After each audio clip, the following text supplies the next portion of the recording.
اللہ تعالیٰ حرم دکھائیں.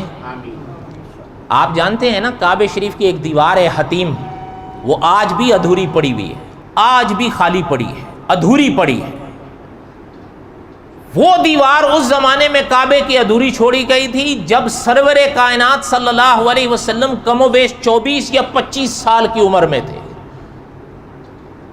اور یہ اس زمانے کی تعمیر وہ تھی جب ابو جہل اور اس کے لوگوں نے بنوائی تھی.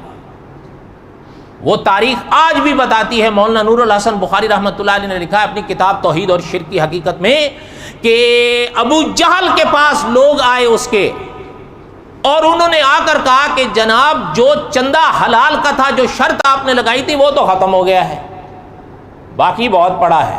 اچھا باقی کون سا پڑا ہے؟ سوال ہے نا.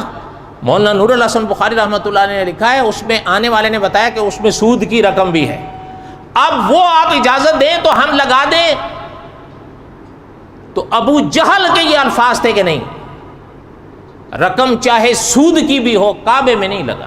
حالانکہ ابھی تو قرآن پاک کی آیت آئی نہیں تھی نا سود کے بارے میں، آئی تھی ابھی تو حضور نے دعویٰ ہی نہیں فرمایا تھا، تو قرآن پاک کی آیت کیسے آئی تھی؟ اچھا اب یہ سوال پیدا ہوا کہ اگر نہیں ہے تو یہ دیوار ادھوری رہے گی. ابو جہل نے کہا ادھوری چھوڑ دو، حلال چندہ آئے گا کریں گے، میں ایسے ہی چھوڑ. منشا ہے خدا کی وہ آج تک ادھوری.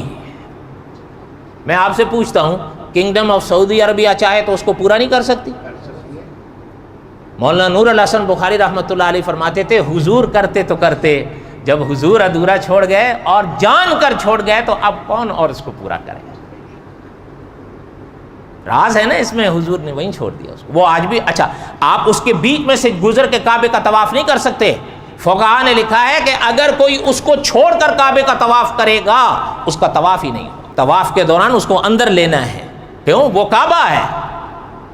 اور علماء فقہا نے لکھا ہے کہ جس کو اس دیوار کے اندر 2 رکعت نفل نصیب ہو گئے وہ یوں سمجھے کہ مجھے کعبے کے اندر نصیب ہوئے. مولانا نور الحسن بخاری رحمۃ اللہ علیہ فرماتے تھے ہم آج کے مسلمان ہیں وہ کل کے کافر تھے، لیکن انہوں نے حرام کا ایک ٹھیلا کعبے میں نہیں لگانے دیا.